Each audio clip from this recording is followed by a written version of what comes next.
Alaikum wa rahmatullahi wa barakatuh, mes frères et sœurs. Nous nous retrouvons pour la suite de Mizan al-A'mal de l'imam al-Ghazali rahimahullah avec ce chapitre 29 exposé sur la méthode à suivre pour bannir le chagrin ici-bas.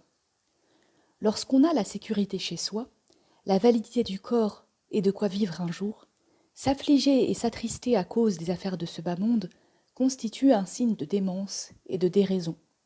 En fait, le chagrin est infailliblement dû soit à un regret du passé, soit à une crainte de l'avenir, soit enfin à une affliction au sujet d'une chose présente dans l'immédiat.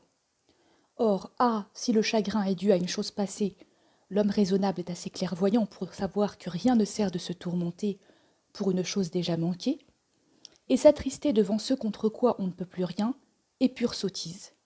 Voilà pourquoi Allah le Très-Haut a dit « Pour que vous ne regrettiez point ce que vous avez manqué ». Coran, sourate 57, verset 23. Un poète a dit « S'affoler est-il profitable pour moi, en sorte que je m'affolerai ?» B. Si le chagrin est au sujet d'une chose présente, il est motivé soit par la jalousie d'une faveur qui arrive à une personne qu'on connaît, soit par l'affliction à cause de l'indigence ou de la perte de richesse, du crédit et de tout autre moyen de ce bas monde. Et cela procède du fait qu'on ignore les énormes dangers et les mortels poisons de la vie. Car si on les connaissait à fond, on remercierait Allah le Très-Haut d'avoir allégé ses charges au lieu de les alourdir. Aussi, si l'amoureux méditait sur la fin à laquelle la beauté de sa bien-aimée aboutit, il ne serait point amoureux de celle-ci. Car il saurait que ce bas monde est porteur de malheur, que ses eaux sont troubles, qu'il est pour les vivants générateur de toutes sortes de misères, qu'avec chaque bouchée vient l'étouffement, et que personne n'y réside sans être exposé à 3 flèches. Flèche d'une punition, flèche d'une catastrophe et flèche d'un trépas. Un poète a dit « Les contretemps assaillent l'homme de tous les côtés, le manquant parfois, l'atteignant à d'autres. » Qui médite donc la leçon des faveurs ravies tous les jours à leurs possesseurs et les cataclysmes qui atteignent ces derniers, et considère combien la cause de leur chagrin et le fait qu'ils ont été privés des dites faveurs ne regrettera point ce qu'il aura perdu. C'est pourquoi quelqu'un ayant demandé à un certain stoïcien « Pourquoi n'as-tu point de chagrin ?» ce dernier répliqua « Parce que je ne possède rien dont la privation m'afflige. » Et quand on fixe son attention sur l'insouciance des maîtres de ce monde à l'égard de l'au-delà, sur le nombre de malheurs qui les atteignent de ce fait, l'on se console et trouve facile de renoncer au prétendu bien d'ici-bas. Un certain soufi s'était proposé de visiter l'hôpital tous les jours afin d'observer les malades, de constater leurs maladies et leurs infirmités, de visiter également la prison d'État pour voir les auteurs de crimes et les bourreaux qui leur infligent le châtiment, et enfin de visiter les cimetières pour considérer les gens frappés de deuil et être témoin de leur tristesse au sujet de ce qui n'a plus d'intérêt en dépit des préoccupations invisibles des morts. Aussi rentrait-il chez lui en remerciant Allah toute la journée des grâces dont il l'avait favorisé en le soustrayant à toutes ces épreuves. Il est digne de l'homme, tant qu'il vit, de regarder ceux qui lui sont inférieurs dans la vie matérielle pour qu'ils rendent grâce à Allah, et les gens qui lui sont supérieurs dans la pratique religieuse pour qu'il redouble de zèle. Quand un homme se laisse dominer par Shaitan, celui-ci renverse cette manière de voir et la fait changer de sens. Aussi, si on lui demande pourquoi te livres-tu à tel vilain acte, il invoque comme excuse le fait qu'un tel se livre à des actes plus graves, alors que ni dans le péché ni dans l'impiété, la similitude de conduite n'est de mise. Et si on lui demande pourquoi ne te contentes-tu point de ce que tu as, il répond « Mais un tel est plus riche que moi. Comment me passerais-je de ce dont il ne saurait se passer ?» C'est l'égarement et l'ignorance pure et simple. Quand bien même le souci rencontré par cet obstacle au contentement, le chagrin dû à la jalousie, n'a pas de raison d'être. Aussi ne prend-on point ombrage d'une grâce divine arrivée non seulement à quiconque la mériterait, mais à quiconque ne la mériterait pas, car elle serait pour ce dernier plutôt néfaste qu'utile.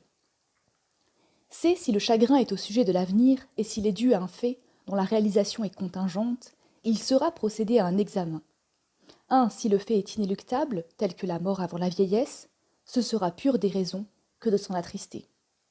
2. Si au contraire le fait est susceptible d'être éliminé, le souci n'aura plus de sens, car il faut s'employer à l'éliminer avec une intelligence sereine. Et quand on aura fait son possible pour préparer les conditions préventives, on demeurera, la quiétude au cœur, attendant le décret et l'arrêt d'Allah, et sachant qu'on ne peut rien contre ses secrets. Alors, on acceptera la chose avec résignation si elle n'a pu être évitée. L'on sera certain que ce qui a été écrit doit nécessairement se réaliser, et l'on se souviendra de la parole d'Allah le Très-Haut. Il n'est nulle disgrâce ne touchant la terre ou vos personnes qui ne soit préécrite dans un livre avant que nous la créations. Coran, Sourate 57, verset 22, etc. Mais l'avidité des hommes à arranger les choses de ce bas monde procède uniquement d'une illusion et de la propension à croire en l'éclipse des mots, au retour de temps heureux. Mais hélas, 3 fois hélas. Ali alayhi salam a dit « Jamais les jours n'ont fait de bien à quelqu'un, sans lui faire du mal, après lui avoir fait du bien. » Abu Mansour at-Ta'alibi n'a point été en dessous de ce qu'il convenait, lorsque, brossant en quelques vers un tableau de notre vie, il dit « Essaie d'oublier la vie d'ici-bas, et ne la demande point en mariage. Ne demande point en mariage celle qui tue son conjoint, car ce qu'on espère d'elle ne vaut point ce qu'on redoute en elle. Et tout compte fait, son mal l'emporte. Bien des gens l'ont peinte sous un jour favorable, et se sont étendus là-dessus. Moi, je vais t'en donner une bonne description. C'est un vin vieux dont le fond est un poison mortel. C'est une monture enviable, mais prête à s'emballer dès que tu la trouves commode. C'est une personne gracieuse dont la beauté fait la conquête des gens, mais elle cache un fond de mystères ignobles. Aussi, l'homme raisonnable, quand il regarde de près ses faits, sent plus léger à son cœur le poids de ses chagrins, à moins que ne soient solides les liens qui le lient à une personne, à une prééminence, à une fonction ou à une chose quelconque. Car il ne saurait se débarrasser des soucis que ses affaires lui causent qu'après avoir tranché les liens avec elle. Cela n'est possible qu'en se détournant progressivement de ses attaches et en s'occupant d'autre chose. Bien que ces dernières préoccupations ressemblent à ces attaches dont il convient de s'écarter, il n'est cependant pas mauvais de laver le sang par le sang, si le premier est plus adhérent et collant que le second. C'est un des moyens les plus fins dans l'entraînement, car se défaire d'un seul coup de ce dont on a l'habitude est chose malaisée, voire irréalisable. C'est pourquoi l'on fait progresser l'enfant à qui on apprend la bienséance en excitant son intérêt par les jeux de maillet ou d'oiseaux. Puis on le détourne du jeu en faisant miroiter à ses yeux la richesse, les biens, les beaux vêtements, etc. De cela, on le fait passer ensuite à l'intérêt que peuvent susciter chez lui la louange et l'éloge dont il serait l'objet et la considération et la prééminence qu'il pourrait obtenir. Enfin, on le fait progresser en lui faisant désirer la félicité de l'au-delà et en lui faisant comprendre que la prééminence est la dernière chose qui puisse sortir de la tête des justes. Ainsi, on a procédé pour remédier à un certain état de choses à l'utilisation de certains moyens dangereux en eux-mêmes, mais nécessaires par rapport à des moyens pires. Ce sont, pour ainsi dire, des étapes et des phases d'évolution par lesquelles l'homme passe et progresse de l'une à l'autre. Et il n'y a point de salut en dehors de cette progression. Que l'on prenne donc cette méthode en considération chaque fois qu'il s'agit de traiter un trait de caractère qui s'empare de l'âme, car en rompant des attaches, on supprime ses chagrins. Nous verrons la prochaine fois l'exposé sur la nécessité de bannir la peur de la mort, inch'Allah. Wassalamu alaikum wa rahmatullahi wa barakatuh.